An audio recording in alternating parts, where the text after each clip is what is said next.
الحمد لله رب العالمين والعاقبة للمتقين والصلاة والسلام على سيد الأنبياء والمرسلين وعلى آله وأصحابه أجمعين أما بعد أعوذ بالله من الشيطان الرجيم بسم الله الرحمن الرحيم ذلك الكتاب لا ريب فيه صدق الله العظيم وصدق رسوله النبي الكريم إن الله وملائكته يصلون على النبي يا أيها الذين آمنوا صلوا عليه وسلموا تسليما الصلاة والسلام عليك يا سيدي يا رسول الله وعلى آلك وأصحابك يا سيدي يا حبيب الله اللهم صل على سيدنا ومولانا محمد معدن الجود والکرم وآلہ وصحبہ وبارک وسلم۔ تمام تعریفیں حمد و ثنا اللہ تعالیٰ جل مجدہ الکریم کے لیے، اور ہر قسم کے درود و سلام نبی رحمت صلی اللہ تعالیٰ علیہ وسلم کی ذات والا صفات کے لیے حمد و صلات کے بعد، عزیز دوستو، قرآن مجید کی دو قسم کی ترتیبیں ہیں۔ ایک قرآن مجید کی ترتیب وہ ہے کہ جس ترتیب سے قرآن مجید نازل ہوا، اور ایک وہ ترتیب ہے جس ترتیب سے نبی کریم علیہ السلام نے، حضور کے صحابہ نے حضور کی تعلیمات کی روشنی میں قرآن پاک کو جمع فرمایا۔ ایک ترتیب نزولی کہلاتی ہے، ایک ترتیب توقیفی کہلاتی ہے، جس ترتیب سے اسے جمع کیا گیا۔ نزول کے اعتبار سے قرآن مجید کی سب سے پہلی سورہ مبارکہ سورہ اقرا ہے، اس کی ابتدائی آیات نازل ہوئیں، اور ترتیب کے لحاظ سے جو مصحف کے اندر قرآن پاک میں ترتیب ہے، اس لحاظ سے قرآن مجید کی پہلی سورہ کا نام سورہ فاتحہ ہے، اور نبی کریم علیہ السلام نے فرمایا یہ سورہ فاتحہ اتنی شاندار ہے کہ ایسے کلمات کسی اور امت کو نہیں ملے جیسے اللہ نے سورہ فاتحہ میں ہمیں عطا فرمائے ہیں۔ قرآن پاک میں دو قسم کی صورتیں، ایک تو یہ میں نے عرض کر دی اس کی ترتیب، اسی طرح دو قسم کی صورتیں، کچھ مکی صورتیں ہیں اور کچھ مدنی صورتیں ہیں۔ ہمارے طالب علم اکثر اسکولوں اور کالجوں میں یہ سمجھتے ہیں کہ جو مکے میں نازل ہوئی وہ مکی ہیں، جو مدینے میں نازل ہوئی وہ مدنی ہیں، حالانکہ ایسا نہیں ہے۔ جو ہجرت سے پہلے نازل ہوئی وہ مکی ہیں، اور جو ہجرت کے بعد نازل ہوئی وہ مدنی ہیں۔ وہ آیت اگر بدر میں بھی نازل ہو نا، کچھ قرآن مجید کی آیات مختلف مقامات پر بھی نازل ہوئی ہیں، مختلف مقامات پر۔ حضور بدر میں تھے تو وہاں بھی قرآن مجید نازل ہوا، نبی کریم علیہ السلام احد میں تھے تو وہاں بھی قرآن پاک نازل ہوا۔ تو ترتیب یہ کی جائے گی کہ جو صورتیں ہجرت سے پہلے نازل ہوئیں وہ مکی ہیں، اور جو ہجرت کے بعد نازل ہوئیں وہ مدنی ہیں۔ سورہ فاتحہ کا آغاز اور قرآن مجید کی ہر سورت کا آغاز سوائے سورہ توبہ کے بسم اللہ شریف سے ہوتا ہے، اور نبی کریم علیہ السلام نے اتنا زور دیا کہ حضور فرمانے لگے دروازہ بند کرنے سے پہلے بھی بسم اللہ شریف پڑھا کرو، اور برتن ڈھانپنے سے پہلے بھی بسم اللہ شریف پڑھا کرو۔ نبی پاک علیہ السلام نے ہر جائز اور مستحسن کام سے قبل بسم اللہ شریف پڑھنے کا حکم دیا۔ بسم اللہ کے مفاہیم کیا ہیں؟ فرمایا بسم اللہ الرحمن الرحیم، اللہ کے نام سے شروع جو بڑا ہی مہربان نہایت رحم کرنے والا ہے۔ باقی ترجمہ کرنے والوں نے کہا کہ شروع اللہ کے نام سے، تو اعلیٰ حضرت فرمانے لگے کہ پھر تو شروع سے ہو گیا، پھر تو شروع سے ہو گیا، تو حضور پھر کیا ترجمہ کریں؟ فرمانے لگے یہ ترجمہ نہ کرو کہ شروع اللہ کے نام سے، بلکہ ترجمہ یہ کرو کہ اللہ کے نام سے شروع۔ یہ دیکھیں نا، سوچ ہے نا بزرگوں کی، اللہ کے نام سے، تاکہ واقعی اللہ کے نام سے شروع ہو۔ پھر ارشاد فرمایا الحمدللہ رب العالمین، تمام تعریفیں اللہ کے لیے جو تمام جہانوں کو پالنے والا ہے۔ جب انسان کو تھوڑا سا ترجمہ آتا ہو نا، اس کی تھوڑی توجہ ہو، اسے نماز پڑھنے کا بھی بڑا ہی مزہ آتا ہے۔ نبی کریم علیہ السلام فرماتے ہیں، رب فرماتا ہے یہ سورہ فاتحہ میرے اور میرے بندے کے درمیان آدھی آدھی ہے، آدھی میری ہے آدھی میرے بندے کی ہے۔ جب وہ کہتا ہے نا مالک یوم الدین، تو یہاں تک وہ میری تعریف کرتا ہے، ایاک نعبد و ایاک نستعین تک پہنچتا ہے تو اب میرا اور اس کا آدھا آدھا کام شروع ہو جاتا ہے۔ پھر آگے میرا بندہ جب مجھ سے دعا مانگتا ہے تو یہ اس کے الفاظ ہیں جو میں اپنے فضل سے قبول فرمایا کرتا ہوں۔ تو ارشاد فرمایا تمام تعریفیں اللہ کے لیے جو تمام جہانوں کا پالنے والا ہے، الرحمن الرحیم، بڑا ہی مہربان ہے نہایت۔ یہ رحمان مبالغے کا صیغہ ہے، یعنی اتنا رحم کرنے والا کہ جتنا کوئی اور رحم نہ کر سکے، اس لیے اللہ ہی رحمان ہو سکتا ہے، بندہ کوئی رحمان نہیں ہو سکتا۔ بندے کو رحیم کہا جا سکتا ہے، نبی پاک رحیم ہے لیکن رحمان نہیں ہے، اس لیے کسی بھی انسان کا نام رحمان نہیں ہو سکتا۔ کسی دکان پر بعض اوقات لوگ نام رکھ لیتے ہیں رحمان بک ڈپو، تو یہ درست نہیں ہے۔ بندے کا نام رحمان نہیں ہو سکتا، عبد الرحمان، اس لیے کہ یہ لفظ رحمان خدا کے علاوہ کسی اور کے لیے بولنا درست نہیں ہے۔ پھر ارشاد فرمایا مالک یوم الدین، اللہ مالک ہے قیامت کے دن کا۔ تو یا اللہ آج کے دن کا مالک بھی تو ہی ہے، آج جو یکم رمضان مبارک ہے تو اس دن کا مالک بھی اللہ ہی ہے۔ تو یہ جو خاص کر کہا مالک یوم الدین، اس کا معنی یہ ہے کہ یہاں کچھ لوگ عارضی طور بھی تو بعض چیزوں کے مالک ہیں نا، یہ زمین میری ہے، یہ گھڑی میری ہے، یہ گھر میرا ہے، یہ بچے میرے ہیں، عارضی طور پر بھی تو لوگ مالک ہیں، لیکن قیامت کے دن عارضی طور پر بھی کوئی مالک نہیں ہوگا۔ قیامت میں ساری بادشاہی فقط میرے اللہ کی ہوگی۔ بلکہ رب کریم فرمائے گا کہاں ہیں وہ لوگ جو دنیا میں بادشاہ بنا کرتے تھے، کدھر؟ بڑے بڑے کج کلا جو کہتے تھے کہ ہم اٹھتے ہیں تو لوگ اٹھتے ہیں، بیٹھتے ہیں تو دنیا بیٹھ جاتی، وہ کہاں ہیں؟ جب کوئی نہیں بولے گا تو رب فرمائے گا للہ الواحد القہار، آج ایک رب واحد اور قہار کی حکمرانی ہے۔ پھر ارشاد فرمایا ایاک نعبد و ایاک نستعین، بے شک ہم تیری ہی عبادت کرتے ہیں اور تجھی سے مدد چاہتے ہیں۔ عبادت بھی اللہ کی ہے اور مدد بھی، یہ جو بندوں کے ذریعے بعض اوقات مدد ہوتی ہے تو یہ مدد بھی اللہ کی ہے، یہ مدد بھی اللہ کی ہے۔ یہ کسی بندے نے مائک بنایا ہے جس کی مدد سے آپ تک آواز جا رہی ہے، تو اس کو عقل کس نے دی تھی بنانے کی؟ تو پھر مدد کس کی ہوئی؟ اللہ کی۔ تو دنیا میں کوئی بھی جو مدد کرتا ہے وہ اللہ کے ولی کریں، نبی کرے، پیغمبر کریں، تو وہ مدد کس کی ہے؟ اللہ کی، اس لیے کہ وہ ذاتی طور پر کچھ بھی نہیں کر سکتے۔ اگر اللہ انہیں توفیق نہ دے وہ کسی کی مدد نہیں کر سکتے۔ تو ایاک نعبد و ایاک نستعین، ہم تیری ہی عبادت کرتے ہیں، تجھی سے مدد چاہتے ہیں۔ اہدنا الصراط المستقیم، اے اللہ ہمیں سیدھا راستہ دکھا۔ کون سا راستہ سیدھا ہے؟ کون سا راستہ سیدھا ہے؟ تو اللہ نے خود ہی فرمایا ایسے ہی نہ بھٹک جانا، راستہ سیدھا وہ ہے صراط الذین انعمت علیہم، ان لوگوں کا راستہ سیدھا ہے جن پر اللہ نے انعام فرمایا ہے۔ اور وہ کون ہے؟ قرآن مجید نے خود فرمایا انعم اللہ علیہم من النبیین والصدیقین والشہداء والصالحین، وہ نبی ہیں، صدیق ہیں، شہید ہیں اور نیک لوگ ہیں۔ فرمایا اپنی مرضی کے راستے پہ چلو گے تو بھٹک جاؤ گے، رب کی بارگاہ میں سوال کرنا کہ وہ تمہیں نبیوں کے، صدیقوں کے، شہیدوں کے اور نیک لوگوں کے راستے پہ چلائے۔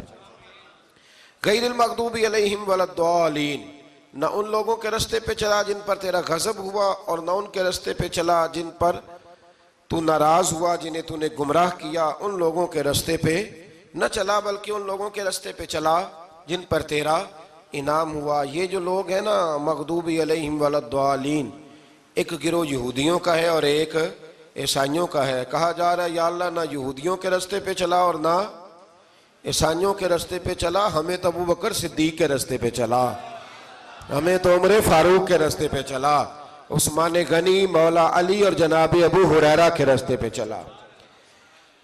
اب یہ سورہ فاتحہ کا تو میں نے مکمل ترجمہ عرض کیا۔ سورہ بقرہ یہ قرآن مجید کی سب سے بڑی سورہ ہے۔ ایک حدیث اس کی فضیلت پہ سن لے، نبی کریم علیہ السلام نے فرمایا جس گھر میں سورۃ بقرہ پڑھی جائے نا، فرمایا جن کیا وہاں سے تو شیطان بھی بھاگ جاتا ہے۔ سورہ بقرہ گھروں میں پڑھیں، یہ سب سے بڑا تعویذ ہے۔ اگر گھر میں جنات ہوں، کوئی آسیب ہوں، اور یہ وہ والا تعویذ ہے جو مدینے والے رسول نے عطا فرمایا ہے۔ یہ سب سے بڑی سورہ ہے۔ مفسرین فرماتے ہیں اگر کوئی استدلال کی قوت رکھتا ہو تو ایک 100 چیز کا اللہ نے حکم دیا ہے، بلکہ امام اعظم فرماتے ہیں 100 تھوڑی ہے، میری نظر سے پڑھو تو 1000 چیزوں کا حکم دیا ہے، 1000 سے منع کیا ہے، اور 1000 قسم کی نصیحتیں اللہ کریم نے سورہ بقرہ کے اندر فرمائی ہیں۔ اس سورہ مبارکہ کا جو پہلا رکوع ہے نا، اس میں جو سب سے پہلی آیت ہے وہ ہے الف لام میم۔ ان کو کہتے ہیں حروف مقطعات۔ پہلا لفظ ہی جب کوئی قرآن مجید کا پڑھتا ہے نا، بہت بڑا عالم فاضل، بہت بڑا محدث، تو اسے یہ کہنا پڑتا ہے کہ میں نہیں جانتا، اللہ جانتا ہے یا اللہ کا رسول جانتا ہے۔ الف لام میم کا معنی ہم نہیں جانتے، اللہ جانے یا اللہ کا رسول جانے، یا جس کو وہ دونوں بتا دیں وہ جانتا ہے، ورنہ یہ اللہ اور اس کے رسول کا راز ہے۔ یہ آگے ارشاد فرمایا ذالک الکتاب لا ریب فیہ، یہ وہ عظیم کتاب ہے جس میں شک کی کوئی گنجائش نہیں ہے۔ ھدی للمتقین، یہ ہدایت ہے پرہیزگاروں کے لیے۔ سوال یہ ہوتا تھا کہ یا اللہ جو متقی پرہیزگار ہیں وہ تو پہلے ہی ہدایت پہ ہیں، تو قرآن بھی اگر انہیں ہدایت دے گا تو پھر جو گناہگار ہیں ان کی ہدایت کہاں ہے؟ تو اس آیہ مقدسہ کا معنی مفسرین نے یہ بیان فرمایا ہے کہ مطلب اس کا یہ ہے کہ قرآن ہدایت دیتا سب کو ہے، لیکن اس سے ہدایت حاصل متقی لوگ کرتے ہیں۔ بارش برستی ہے نا سب جگہوں پہ، لیکن اگر کسی نے فرش کرایا ہو، ٹائلیں لگوائی ہو، تو وہاں پھل پھول اگ سکتے ہیں، سبزہ اگ سکتا ہے، اس کے لیے زمین کا زرخیز ہونا شرط ہے۔ قرآن مجید سب کو ہدایت دیتا ہے، لیکن قرآن مجید سے ہدایت لیتے وہ ہیں جنہیں اللہ نے تقوی والا دل عطا فرمایا ہے، ڈرنے والا دل دیا۔ آگے جو آیات ہیں نا 5، ان میں اللہ تبارک و تعالیٰ نے متقی لوگوں کی فضیلت بیان کی ہے، نشانیاں بیان کی ہیں کہ وہ کون ہوتے ہیں۔ ان میں پہلا ارشاد فرمایا کہ متقی وہ ہوتا ہے جو غیب پہ ایمان لے آتا ہے، اس چکر میں نہیں پڑتا کہ آنکھوں سے دیکھوں گا تو مانوں گا۔ اور دوسرا فرمایا متقی وہ ہوتا ہے جو نماز قائم کرتا ہے اور اللہ کے دیے ہوئے رزق سے اللہ کے راستے میں خرچ کرتا ہے۔ اور تیسرا فرمایا متقی وہ ہوتے ہیں کہ محبوب جو قرآن ہم نے آپ پہ نازل کیا اس پر بھی ایمان لاتے ہیں، اور جو آپ سے پہلے نازل کیا گیا اس پر بھی ایمان لاتے ہیں، یعنی تورات کو، زبور کو، انجیل کو، اس کو بھی وہ مانتے ہیں۔ اور پھر اللہ کریم نے فرمایا اولئک علی ھدی من ربہم واولئک ھم المفلحون، یہ جو لوگ ہیں نا غیب پر ایمان لانے والے، نماز پڑھنے والے، زکوٰۃ دینے والے، پچھلی کتابوں کو بھی ماننے والے، نبیوں کو بھی ماننے والے، اور رسول پاک پر ایمان لانے والے، فرمایا یہ وہ لوگ ہیں جو اللہ کی طرف سے ہدایت پر ہیں، اور یہ وہ لوگ ہیں جو دنیا میں بھی کامیاب ہو جائیں گے اور آخرت میں بھی کامیاب ہو جائیں گے۔ پھر آگے نا اللہ تبارک و تعالیٰ نے کفار کا ذکر فرمایا ہے 3 آیات کے اندر۔ مومن کے بعد دوسرا درجہ کس کا ہے ذکر میں؟ کافر کا۔ پہلے بات ہوئی 5 آیات میں مومنوں کی، اب 3 آیات میں ذکر کیا گیا پکے کافروں کا۔ مومن وہ ہوتا ہے زبان سے بھی اللہ اور اس کے رسول کو مانے، ان کی لائی ہوئی چیزوں کو مانے اور دل سے بھی تسلیم کرے، اور کافر وہ ہوتا ہے کہ جو نہ زبان سے مانتا ہے اور نہ ہی دل سے تسلیم کرتا ہے۔ پھر اللہ تبارک و تعالیٰ نے 13 آیات کے اندر، 3 آیتوں میں کافروں کا ذکر کیا اور 13 آیات کے اندر پھر منافقین کا ذکر فرمایا ہے۔ منافق اس کو کہتے ہیں، منافق اس کو کہتے ہیں جو زبان سے تو دعوے اونچے اونچے کرتا ہے ایمان کے، لیکن اس کے دل میں ایمان موجود نہیں ہوتا۔ آپ حیران ہوں گے، یہیں پہ بات کو ذرا غور سے سمجھیں کہ مومنوں کا ذکر 5 آیات میں اور کفار کا 3 آیات میں، پکے کفار کا، اور منافقین کے لیے اللہ نے اگلے ہی رکوع میں 13 آیات بیان فرمائی۔ 13، یہ خطرناک گروہ ہے منافقین کا، یہ خوفناک لوگ ہیں، یہ وہ چھپی ہوئی بیماری ہے کہ جس کو پکڑنا تھوڑا مشکل ہے۔ کچھ بیماریوں کو ڈاکٹر کہتے ہیں نا یہ خاموش قاتل ہے، قتل کر دیتی ہے پر پتہ نہیں لگنے دیتی۔ اسی طرح منافقین کا ٹولہ ہے۔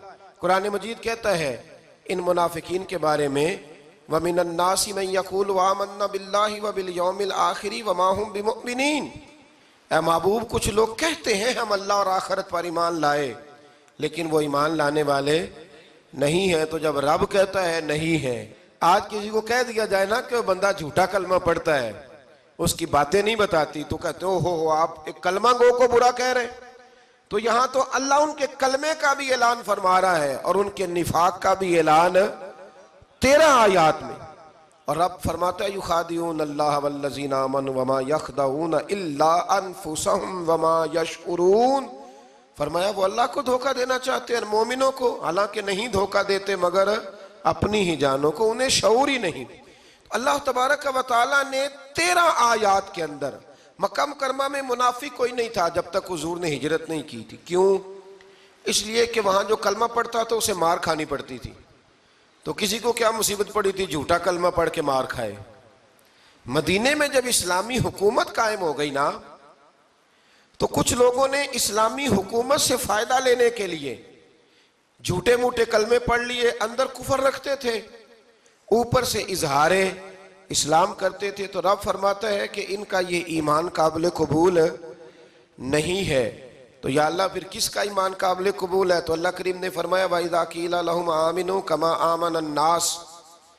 جب ان سے کہا جاتا ہے نا اس طرح ایمان لاؤ جس طرح دوسرے لوگ لائے، یعنی ابو بکر صدیق کی طرح ایمان لاؤ، عمر فاروق کی طرح ایمان لاؤ، عثمان غنی کی طرح، مولا علی کی طرح، بلال حبشی کی طرح. تو کیا جواب دیتے ہیں؟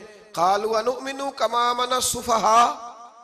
کیا اس طرح ایمان لائیں جس طرح یہ بیوقوف ایمان لائے؟ الا انہم هم السفهاء.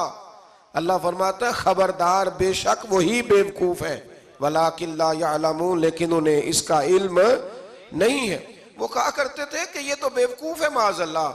ابو بکر صدیق نے سارا ہی مال دے دیا نبی پاک کو، عمر فاروق نے آدھا دے دیا، مولا علی نے سارا کچھ حضور کے نام کر دیا، عثمان جو کماتے محنت کے ساتھ وہ سارا وہاں جا کے پیش کر دیتے، تو بیوقوفی ہے. آج بھی کچھ لوگ کہتے ہیں کلمہ پڑھنا چاہیے سیدھا سیدھا. یہ کیا بات ہو گئی کہ اب بندہ مسیتڑ ہی ہو جائے؟ کاروبار بھی تو کرنا ہے نا، نماز روزہ بھی تو بیوقوفی ہے. اللہ جواب دیتا ہے، فرمایا الا انہم هم السفہاء، خبردار بیوقوف تو تم ہو کہ میرے محبوب کی شریعت کا، دین کا، روحانیت کا سورج چمک رہا اور تم نے فیض ہی کوئی نہیں حاصل کیا. تو میرے بھائیوں، صحابہ کا ایمان وہ ایمان ہے، اہل بیت نبوت کا وہ ایمان ہے کہ اللہ کو ایمان بھی وہ والا پسند ہے جو حضور کے غلاموں جیسا ایمان ہو. اللہ تبارک و تعالیٰ نے منافقین کا ذکر فرمایا تو پھر اللہ کریم نے فرمایا یہ تو وہ بیوقوف لوگ ہیں اس آدمی کی طرح جو آگ جب پوری جلا لیتا ہے نا روشنی پھیل جاتی ہے تو پھر اللہ اس کا نور لے جاتا ہے. انہوں نے بھی چلاکیاں کر کے تھوڑا سا ماحول بنایا تھا تو اللہ نے ان کے سارے پردے کھول دیے. ان کے پاس کچھ باقی بچا، ان کے پردے کھول گئے. رسول کریم علیہ السلام کی بارگاہ میں نا ایک دن ان منافقین نے شرارت کر دی. منافقین نے شرارت کیا کی؟ جب حضور صلی اللہ علیہ وسلم نے فرمایا نا پوچھو جو پوچھنا ہے، تو امام راضی کہتے ہیں یہ پیچھے نمازیں پڑھتے تھے، یہ 313 تھے حضور کے پیچھے. اگر مدینے میں رہ کے منافق ہو سکتے ہیں تو باقی ملکوں میں بھی تو ہو ہی سکتے ہیں نا جی. حضور کے پیچھے نمازیں پڑھتے تھے تو ایک دن کہنے لگے جی یہ کہتے ہیں جو مرضی پوچھو تو ہم پیچھے نمازیں پڑھتے ہیں، ہمارا انہیں پتہ نہیں. جب یہ اعتراض کیا نا حضور کے علم پر، آپ سمجھ لیں کہ حضور کے علم پر اعتراض کرنا طریقہ کس کا ہے؟ طریقہ کس کا ہے حضور کے علم مبارک پر اعتراض کرنا؟ کہنے لگے پیچھے نمازیں پڑھتے انہیں پتہ ہی نہیں. جب یہ کہا تو اللہ کے رسول نے نا، جمعے والا دن تھا، حضور نے فرمایا میرے علم پر اعتراض کرتے ہو؟ 70 بندے نام لے کر اور ولدیتیں لے کر، بلکہ بہت سارے ایسے تھے جنہیں کنفرم ہو گیا کہ ولدیت اصل میں ہے کیا، انہیں طے ہو گیا. حضور کے بے ادب کے لیے یہ طے کرنا بھی مشکل ہوتا ہے نا. طے ہو گیا کہ ولدیت ہے کیا. 70 بندے نام لے کے حضور نے مسجد نبوی سے نکال دیے. فرمایا یا فلاں بن فلاں قم فخرج فإنک منافق، او فلاں کے بیٹے فلاں کھڑا ہو جا، نکل جا، تو منافق ہے. حضور نے 70 بندے نکال دیے. اب 70 بندے اکٹھے گلی میں نکلیں تو رش تو پڑ جاتا ہے نا. حضرت عمر فاروق لیٹ ہو گئے، جمعے میں آ رہے تھے. ان کو جاتے ہوئے دیکھا تو عمر فاروق فرمانے لگے جمعہ ہو گیا ہے. بھئی 70 بندے نکل آئے باہر، جمعہ ہو گیا ہے. تو ایک منافق کہنے لگا تھا کہ نہیں حضور نے نکال دیا. تو عبداللہ بن ابی سلول جو ان کا سربراہ تھا نا، وہ کہنے لگا چپ کر. حضرت عمر سے کہنے لگا ہاں جی ہو گیا ہے. وہ بھی کہنے لگا تھا نہیں ہوا، ہمیں نکال دیا گیا ہے. تو یہ سردار بولا، کہنے لگا ہو گیا ہو گیا. حضرت عمر کہنے لگے چلو جمعہ ہو گیا تو جا کے اندر حضور کی زیارت ہی کر لیتا ہوں، لیٹ تو ہو ہی گیا ہوں۔ حضرت عمر اندر چلے گئے تو پیچھے سے وہ منافقین اپنے سردار سے کہنے لگے کہ 2 منٹ میں عمر کو پتہ چل جائے گا کہ تم نے جھوٹ بولا ہے۔ عمر کو جا کے پتہ چل جائے، کہنے لگا بڑے پاگل ہو، میں نے تمہاری جان بچائی ہے، نبی پاک نے تو مسجد سے نکالا ہے نا۔ تو عمر کو پتہ چل جاتا نا منافق ہیں، تو ابو بکر بھی مسجد میں تھے، علی بھی مسجد میں تھے، عثمان بھی مسجد میں تھے، بچانے والا ہی کوئی نہیں تھا۔ عمر نے تلوار لے کے تو دنیا سے ہی نکال دینا تھا، تو میں نے جان بچائی ہے، آپ جائیں گے نا اندر تو حضور ٹھنڈا کر دیں گے، فرمائیں گے چلو میں نے نکال جو دیا ہے۔ تو یہ وہ منافقین کی جماعت ہے۔ دوسرے سے تیسرے رکوع میں نا اللہ تعالیٰ نے انسان کو یاد کرایا ہے کہ تو نے عبادت اپنے رب کی کرنی ہے، اور فرمایا رب تمہارا وہ ہے جس نے تمہارے لیے زمین کو فرش بنایا ہے، آسمان کو چھت بنایا ہے، اور آسمان سے پانی برسا کے تو زمین سے پھل اگائے ہیں، رزق لکم، وہ بھی تیرے کھانے کے لیے اگائے ہیں۔ وہ جو آسمان سے بارش برسا کے زمین سے سبز اور پھل اگائے ہیں تو وہ بھی تیرے لیے۔ جب سارا کچھ تیرے لیے بنایا تو بھی تو عبادت کرنا اپنے رب کی، پھر کسی کو اس کا شریک نہ ٹھہرا۔ ایک چیلنج بھی کیا قرآن مجید نے اس رکوع کے اندر۔ کہا کرتے تھے مکے کے لوگ کہ آپ قرآن مجید کی آیتیں نبی کریم علیہ السلام سے کہا کرتے تھے کہ معاذ اللہ آپ خود بناتے ہیں، بنا کے لاتے ہیں۔ تو اللہ کریم نے فرمایا وَإِن كُنتُمْ فِي رَيْبٍ مِّمَّا نَزَّلْنَا عَلَىٰ عَبْدِنَا فَأْتُوا بِسُورَةٍ مِّن مِّثْلِهِ، اگر تمہیں شک ہو نا اس میں جو ہم نے بندہ خاص پہ نازل کیا ہے تو تم بھی اس جیسی ایک صورت بنا کے لاؤ۔ پڑھے لکھے تو تم بھی ہو نا، مکے میں تم بھی رہتے ہو، تو ایک صورت بنا کے لاؤ۔ قرآن مجید ہم سے چھینا گیا ہے سازش کے تحت، اس لیے کہ جس قوم کو قرآن آ جاتا ہے نا پھر کوئی کافر اس کا مقابلہ نہیں کر سکتا۔ دیکھیں نا اگر کافروں کے پاس جواب ہوتا قرآن پاک کا تو بدر اور احد میں نا کوئی آیت بنا کے لاتے، قرآن کے مقابلے کی تلواریں لے کے نہ آتے، ان کے پاس جواب ہی نہیں تھا۔ اور قیامت تک کسی کافر کے پاس قرآن مجید کا کوئی جواب، قرآن کا کوئی جواب، قسم اللہ کی جواب کوئی نہیں، قرآن کا اس کا کوئی جواب نہیں۔ کیا بات ہے قرآن پاک کی۔ وہ ایک دفعہ مسلمہ کذاب بے ایمان کہنے لگا میں نے بنا لیا ہے قرآن پاک کا جواب، معاذ اللہ۔ جواب کیا بنایا؟ وہ سورت ہے نا القاریۃ ما القاریہ وما ادراک ما القاریہ، کھڑکھڑانے والی کیا ہے، کھڑکھڑانے والی تمہیں کیا پتا کیا ہے کھڑکھڑی، قیامت کا ذکر ہے۔ کہنے لگا میں نے اس جیسی سورت بنا لیا، تو کیا بنایا؟ الفیل مل فیل وما ادراک ما الفیل۔ کہنے لگا ہاتھی، تمہیں کیا پتا کیا ہاتھی، تم کیا جانو کیا ہاتھی۔ تو پاس جو اس کے اپنے بیٹھے تھے نا چیلے، وہ کہنے لگے چپ کر جا، سارے زمانے کو پتا ہے ہاتھی کیا ہوتا ہے۔ تو پاگل ہے، اس کے 2 کان ہوتے ہیں، ایک سونڈ ہوتی ہے، 4 اس کے پیر ہوتے ہیں۔ بیوقوف آدمی قرآن کا مقابلہ کرنا ہے تو کچھ چج کے ساتھ کر، پاگلوں کی طرح مقابلہ کرے گا، جوتے کھائے گا بھی، ہمیں بھی پڑھوائے گا۔ تو قرآن مجید کا کوئی مقابلہ کر سکا؟ تو اس آیہ مبارکہ میں اللہ نے کافروں کو یہ کہا اگر مقابلہ نہیں کر سکتے تو پھر اللہ سے ڈرو، ورنہ دوزخ میں ڈالے جاؤ گے، وہ جس کا ایندھن آدمی اور پتھر ہے، اور بنائی بھی کافروں کے لیے گئی ہے۔ اعدت للکافرین، جہنم کس کے لیے بنائی گئی ہے؟ کافروں اور منافقوں کے لیے۔ مسلمانوں کے لیے بنائی گئی، مسلمان مرضی سے چھلانگے لگائیں تو ان کی موج ہے، ورنہ ان کے لیے جہنم، ان کے لیے اللہ نے جنت بنائی ہے۔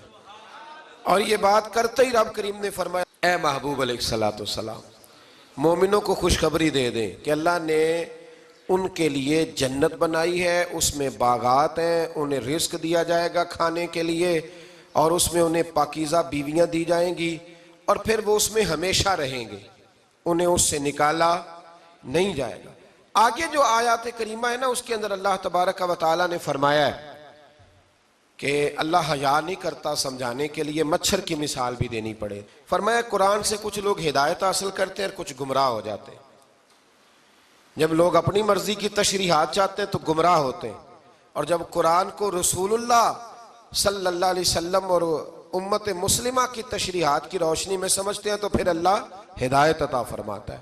پھر اللہ تبارک و تعالیٰ نے آگے ارشاد فرمایا حضرت آدم کی پیدائش کا واقعہ۔ کچھ مفسرین نے لکھا اللہ نے مشورہ کیا تھا فرشتوں سے، وَإِذْ قَالَ رَبُّكَ لِلْمَلَائِكَةِ إِنِّي جَاعِلٌ فِي الْأَرْضِ خَلِيفَةً لیکن کچھ مفسرین کہتے ہیں کہ اللہ کو ضرورت نہیں فرشتوں سے مشورہ کرنے کی. اللہ نے فرشتوں سے مشورہ نہیں کیا، بلکہ رب نے انہیں آگاہ فرمایا تھا کہ میں لگا ہوں زمین پہ اپنا نائب بنانے، میں خلافت دینے لگا ہوں زمین پہ. اب یہ تو دینے والی کی مرضی ہے نا اس نے کس کو دینی ہے، یہ تو دینے والے کی مرضی ہے نا اس نے. تو کچھ لوگ کہتے ہیں کہ دینے والے سے زیادہ ہمیں پتہ ہے. تو فرشتوں کو بھی یہ اجتہادی خطا ہو گئی، کہنے لگے یا اللہ اسے نہ بنانا، یہ فساد کرے گا، یہ خون ریزیاں کرے گا. تو اللہ نے فرمایا جو میں جانتا ہوں وہ تم. اللہ اکبر. امام راضی فرماتے جب رمضان آتا ہے تو اللہ فرشتوں سے کہتا ہے ذرا یہ کھول کے دروازے دیکھو نا یہ زمین پہ کیا کر رہے ہیں. تم تو کہتے تھے فساد کریں گے اور یہ سارے تراویحاں پڑھ رہے ہیں. تم تو گویا کہتے تھے فساد کریں گے اور یہ تو دیکھو گویا رمضان کے روزے رکھ رہے ہیں، یہ تو میری یاد میں نکلے ہوئے ہیں. تم کچھ کہتے تھے اور دیکھو میں نے تمہیں کہا تھا نا جو میں جانتا ہوں وہ تم. اللہ نے پھر حضرت آدم علیہ السلام کو تمام زمانے کے علوم عطا کیے، علم سکھا لیا. تو فرشتوں سے کہا تم بھی ان چیزوں کے نام بتاؤ، تو وہ بتا سکے نہیں. اللہ نے فرمایا اب اس طرح کرو آدم کو سجدہ کرو. سب نے سجدہ کیا سوائے. وہ کہنے لگا یا اللہ صرف تجھے ہی کرنا ہے. کرنا بھی صرف اللہ کو چاہیے، پر رب کے آگے بھی جھکنا چاہیے، اور جس کے سامنے رب جھکائے نا وہاں بھی. اور یہ جو عاجزی ہے نا، یہ جو جھکنا ہے، یہ علم کے آگے ہے. ہماری مصیبت یہ ہے کہ ہم علم کے آگے بھی گردن جھکانے کو تیار نہیں ہوتے، وہاں بھی ہم خود عالم فاضل بن جاتے. تو فرمایا کہ سب سے کہا سجدہ کرو، سب نے سجدہ کیا سوائے ابلیس کے. تو پھر ہوا کیا وکان من الکافرین، وہ کافروں میں سے ہو گیا. پھر اللہ نے حضرت آدم کو اور جناب حوا کو نا مقام دے دیا جنت میں رہنے کے لیے، اور کہا سارا کچھ کھانا، درخت کے قریب نہ جانا.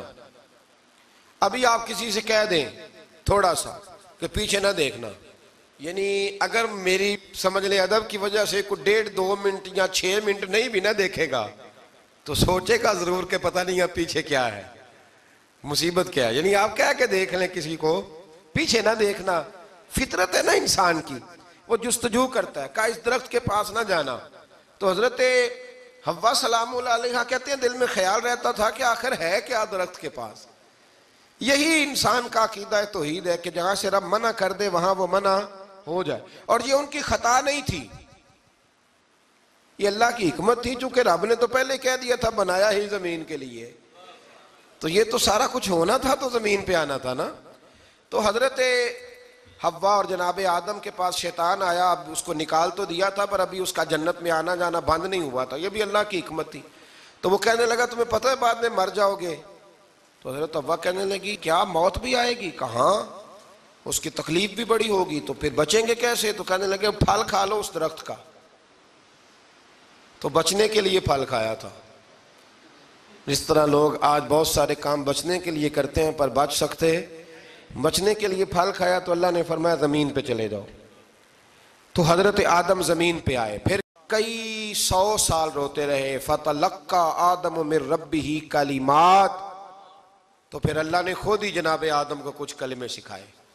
علامہ اسماعیل لکی فرماتے ہیں وہ کلمے یہ تھے کہ حضرت آدم نے میرے نبی کا وسیلہ پیش کیا، تو اللہ کریم نے جناب آدم کی دعا کو مقبول فرما لیا. پھر آگے بنی اسرائیل کا ذکر آ جاتا ہے. اللہ تعالیٰ نے بنی اسرائیل، آج آپ اسی قوم کو یہودی کہتے ہیں، ان کو اللہ نے اس زمانے میں فضیلت عطا کی تھی بہت زیادہ. تو عرب کے اندر جب نبی پاک علیہ السلام نے اعلان نبوت کیا تو کچھ لوگوں نے یہ کہہ دیا کہ اگر یہ یہودی کلمہ پڑھ لیں گے تو ہم بھی پڑھ لیں گے. تو پھر اللہ نے انہیں یاد کرایا کہ تم اصل میں کیا ہو، تمہیں کلمہ پڑھنا چاہیے.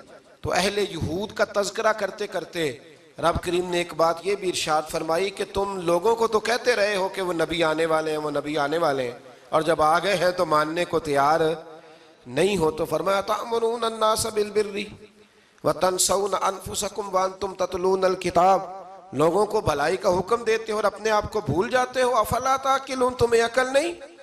پھر اللہ نے انہیں یہ بھی یاد کرایا کہ یاد کرو وہ زمانہ کہ جب فرعون نے خواب دیکھ لیا تھا کہ کوئی بچہ اس کی سلطنت کو تباہ کرے گا، تو پھر اس نے تمہارے بچوں کو ذبح کرانا شروع کیا اور تمہاری بیٹیوں کو چھوڑتا تھا. فرمایا یہ بھی تو تم نے دیکھا، میں نے تمہیں پھر تم سے کہا جہاد کرو قوم عمالقہ کے خلاف، تو مقام طیہ میں جا کے یہ لوگ کہنے لگے ہم سے جہاد نہیں ہوتا. اللہ نے انہیں ایک میدان میں قید کر دیا. بڑی دلچسپ بات. قید تو لوگ ہوتے ہیں نا چار دیواری میں, تو اللہ نے بنی اسرائیل والوں کو جب انہوں نے کہا ہم جہاد نہیں کریں گے تو اللہ نے میدان میں قید کر دیا.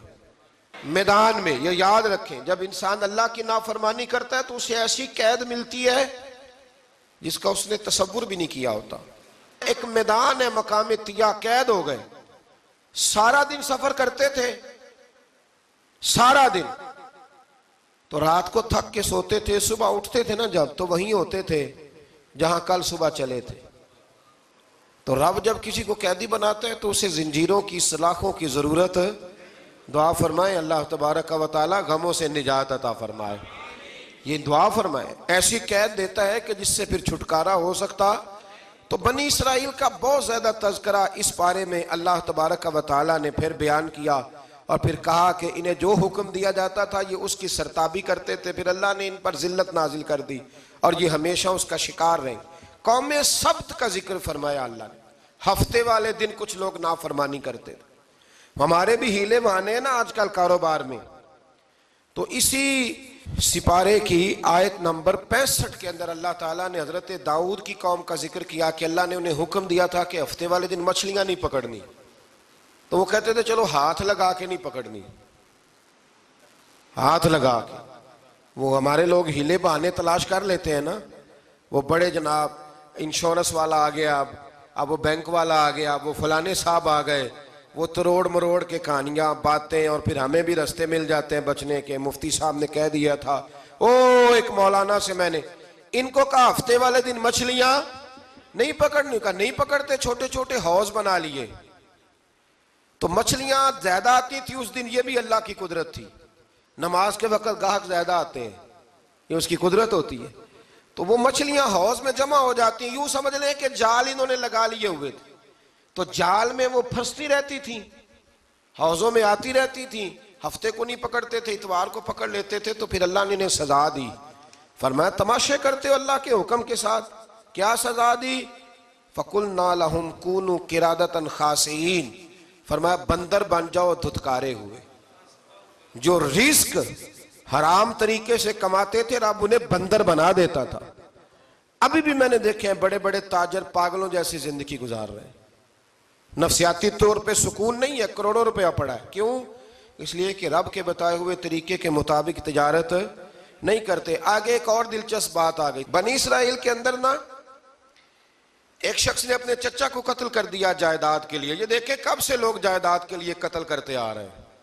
چچا کو قتل کر دیا, اور قتل کر کے حضرت موسیٰ علیہ السلام کے پاس آئے کہ میرے چچا کو کسی نے قتل کر دیا ہے, تو بتائیں کیا کرنا ہے. تو آپ نے فرمایا کہ گائے ذبح کرو, اور اس کا ایک ٹکڑا مقتول کو مارو, مرنے والے کو. وہ خود اٹھ کے بتا دے گا مجھے کس نے قتل کیا ہے. اب ارادہ نہیں تھا گائے ذبح کرنے کا, تو بہانے کرنے لگے. ارادہ نہیں نہ ہوتا تو پھر کیا ہوتے ہیں, کہنے لگے گائے کس طرح کی ہو, بوڑھی ہو کہ بچی ہو, رنگ کیسا ہو, جوان ہو کہ چھوٹی ہو, حال میں ایک دفعہ چلنا سیکھ گئی ہو یا ابھی نہ سیکھی ہو. تو بتاتے گئے تو رب بھی شرطیں بیان کرتا گیا. گہرے زرد رنگ کی ہو, حال کے اندر اسے نہ چلایا گیا ہو, پانی نہ نکالا گیا ہو, نہ بچی ہو نہ جوان ہو, اس کے درمیان ہو. یہ ساری شرطیں کہاں پائی جاتی تھیں؟ حضرت موسیٰ علیہ السلام کی قوم کا ایک شخص تھا جو اللہ کا ولی تھا. وہ جب انتقال کرنے لگا نا, اللہ اکبر, دیکھو رب ولیوں کی اولادوں پر بھی کتنا فضل فرماتا ہے. وہ جب انتقال کرنے لگا تو ایک اس کے پاس چھوٹی سی بچیا تھی, گائے کی بچی. اس نے جنگل میں چھوڑ دی. کہنے لگا یا اللہ میں تیرے نام پہ چھوڑتا ہوں, میرا بچہ جوان ہو جائے تو اسے دے دینا, اور تو سرمایہ ہی کوئی نہیں. بچہ بڑا ہوا تو بچہ بھی بڑا نیک تھا, اپنی ماں کا بڑا فرما بردار تھا. اس کی ماں نے کہا بیٹا تیرے باپ نے ایک گائے چھوڑی تھی. تو بچہ جنگل میں گیا اور جا کے کہنے لگا اے اللہ میری گائے مجھ سے ملا دے. تو رب کریم نے وہ گائے واپس کر دی. وہ گائے گھر لے آیا. اب وہ کہنے لگا اماں بیچ دوں, تو اماں کہنے لگی بیٹا میرے پوچھے بغیر نہ بیچنا. کئی دفعہ گاہک لگے پر اس نے کہا جب تک میری اماں نہ کہے گی میں بیچوں گا. ادھر بنی اسرائیل والے شرطیں جتنی گائے کے بارے میں پوچھ چکے تھے وہ ساری اسی گائے میں پائی جاتی تھی. تو یہ ڈھونڈتے ڈھونڈتے وہاں پہنچ گئے. تو کہنے لگے گائے چاہیے، تو اس نے کہا بھی تمہاری مرضی سے نہیں، قیمت میری مرضی کی۔ ایک مفسر نے تو یہاں تک لکھا ہے کہ اس نے کہا گائے ذبح کر کے نا، تو جتنا گائے کے اندر گوشت ہوگا نا اتنا ہی کھال کے اندر تم مجھے مال بھر کے دو گے، اتنے ہی سکے بھر کے دو گے، اتنی اشرفیاں بھر کے دو گے تو پھر تمہیں گائے دوں گا۔ تو پھر یہ گائے انہیں ملی اور یہ گائے لے کر کے آئے۔ زیادہ سوالات نہ کرتے تو زیادہ الجھتے نہ۔ ہم بھی دین کے معاملے میں بڑے سوال جواب کرتے ہیں، اتنا سوال کریں جتنی اس کی ضرورت ہے۔ ان لوگوں نے سوالات زیادہ کیے تو پھر الجھ زیادہ گئے۔ تو میرے بھائی اس کا ذکر بھی اللہ تبارک و تعالیٰ نے پہلے پارے کے اندر بیان فرمایا۔ پھر اللہ کریم نے فرمایا کہ کچھ ایسے لوگ بھی ہیں یہودیوں میں سے جن کا دعویٰ ہو گیا ہے کہ ہم اللہ کے بڑے پیارے ہیں۔ فرمایا یہ صرف ان کے منہ کی باتیں ہیں، یہ تو قیامت میں پتہ چلے گا نا کہ اللہ کا پیار کس کے ساتھ زیادہ ہے۔ اور پھر یہ بھی یہودیوں نے دعویٰ کیا ہے، اسی پارے میں اللہ فرماتے ہیں کہ ان کا دعویٰ ہے کہ ہم اللہ کے بڑے پیارے ہیں، جنت میں ہم ہی جائیں گے۔ تو اللہ فرماتے ہیں پھر مرنے کی دعا تو کرو، جنت میں تو مر کے جانا ہے نا۔ لیکن رب فرماتے ہیں یہ کبھی مرنے کی دعا نہیں کریں گے، اس لیے کہ انہیں پتہ ہے کہ ہم نے آخرت کے لیے کیا بھیجا۔ لیکن جی پہلا حکم آ گیا یا ایھا الذین آمنوا کہہ کے، پہلی آیت قرآن پاک کی پہلے سپارے میں پہلی آیت جس میں اللہ نے کہا یا ایھا الذین آمنوا، تو پہلا حکم آمنوا کہہ کے آیت نمبر 104 میں جو اللہ نے حکم دیا ہے نا وہ نبی پاک کی تعظیم کا حکم ہے۔ پہلا حکم ہی اللہ نے حضور کی عزت اور ناموس کا ارشاد فرمایا۔ پہلا اس ترتیب کے لحاظ سے وہ ہوا یہ کہ جب نبی پاک کو بات ارشاد کرتے تو صحابہ کرام اٹھ کے عرض کرتے رائینا یا رسول اللہ، حضور سمجھ نہیں آئی ذرا رعایت کر دیں۔ تو یہودیوں کی عبرانی زبان کے اندر نہ ذرا کھینچ کے پڑھتے تھے رائینا، تو اس کا معنی بنتا تھا معاذ اللہ اے ہمارے چرواہے، بکریاں چرانے والے کو بھی وہ رائینا کہتے تھے۔ تو جب صحابہ یہ کہنے لگے تو اللہ نے منع ہی کر دیا، فرمایا میرے محبوب کے غلاموں اس لفظ کے پیچھے چھپ کے لوگ میرے نبی کی بے ادبی کر جاتے ہیں، تو جس لفظ کا کوئی ایک معنی بے ادبی والا بنتا ہو وہ لفظ بھی میرے نبی کے لیے نہ کہو، لفظ وہ والے کہو جس میں کوئی بے ادبی کا معنی نکلے نہ۔ یہاں لوگوں نے بڑے بڑے لفظ نہیں بول دیے، پھر کہتے میرا مطلب یہ تھا، میرا مطلب وہ تھا، تو تو نے وہ لفظ بولا کیوں جس کا کوئی غلط مطلب بھی نکل سکتا تھا۔ اللہ نے فرمایا یا ایھا الذین آمنوا لا تقولوا رائینا، اے ایمان والو رائینا کہو ہی نہ۔ تو یا اللہ کیا کہیں؟ فرمایا وقولوا انظرنا، تم کہو یا رسول اللہ ایک نظر فرمائیے، انداز دیکھیے، انظرنا ایک نظر۔ تو ہمارے بزرگ تو پہلے ہی بڑے پیار والوں نے کہہ دیا یا رسول اللہ انظر حالنا، کہتے کہاں سے لاتے ہو جملے؟ میں نے کہا اللہ کی کتاب سے، یا رسول اللہ انظر حالنا یا حبیب اللہ اسمع قالا، تو تم کہو انظرنا محبوب نظر کرم کریں، واسمعوا، اور کیا ضرورت ہے دوبارہ پوچھنے کی؟ اللہ کہتا ہے پہلے ہی دھیان سے سنا کرو، پہلے ہی واسمعوا، پہلے ہی احتیاط سے سنو، وللکافرین عذاب علیم، اور کافروں کے لیے دردناک عذاب ہے۔ لے جی اسی پارے میں اللہ تبارک و تعالیٰ نے پھر اہل یہود کا ذکر کیا۔ تو یہود کہنے لگے کہ ہم حضرت ابراہیم کے ماننے والے ہیں، تو اللہ کریم نے وہ بھی ذکر کیا کہ میں نے تو ابراہیم کو آزمایا ہے، وَإِذِ ابْتَلَىٰ إِبْرَاهِيمَ رَبُّهُ بِكَلِمَاتٍ فَأَتَمَّهُنَّ، ہم نے ابراہیم کو کچھ چیزوں سے آزمایا ہے، وہ ہماری آزمائش پہ پورے اترے۔ قَالَ إِنِّي جَاعِلُكَ لِلنَّاسِ إِمَامًا، تو پھر ہم نے انہیں کہا کہ ہم آپ کو پوری دنیا کا امام بنائیں گے۔ وہ آزمائش کیا تھی؟ آگ میں جانا بھی آزمائش، بیٹے کا نہ ہونا بھی آزمائش، بیٹا ہوا تو پھر اسے وادی غیر ذی زرع میں چھوڑ کے آنا بھی آزمائش، بڑا ہوا تو پھر ذبح کرنا بھی آزمائش۔ فرمایا جہاں جہاں آزمایا ہے نا ابراہیم ہماری آزمائش میں پورے اترے۔ فرمایا تو مفت میں حضرت ابراہیم کی اولاد بنتے ہو اور ان کا نام لیتے ہو اور ان کے ساتھ اپنا تعلق بناتے ہو، دیکھو تو صحیح وہ کتنی آزمائشوں سے گزرے۔ تو اس کا بھی اللہ نے اسی میں ذکر فرمایا۔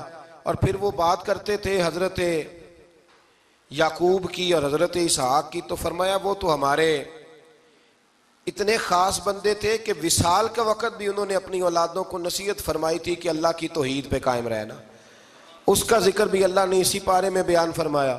اور جو حضرت ابراہیم اور جناب اسماعیل نے کعبہ تعمیر کیا تو اس کا ذکر بھی اللہ تعالیٰ نے اسی پارے میں فرمایا جب وہ کعبہ بنا رہے تھے تو کہہ رہے تھے ربنا تقبل منا، کہہ رہے تھے اے اللہ بنا ہم نے دیا ہے پر مہربانی فرما ہم سے قبول فرما لے۔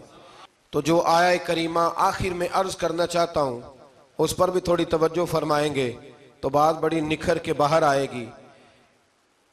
یہ 16ویں رکوع کے اندر اللہ نے پھر یہود کا اور عیسائیت کا ذکر فرمایا تو اللہ کریم نے ایک بات ارشاد فرمائی، یہودیوں کے ہاں جب کوئی بچہ پیدا ہوتا تھا پیلے رنگ کے ساتھ اس کو رنگتے تھے، یا کوئی خاص رنگ تھا ان کا، بچہ پیدا ہوتا تو اس پر وہ رنگ چڑھاتے کہ یہ جی ہمارے مذہب کا رنگ ہے۔ ہمارے ہاں بھی رسمیں ہیں نا اپنی اپنی، معاذ اللہ اپنی اپنی نہیں ہونی چاہیے، اللہ رسول کا حکم ہونا چاہیے۔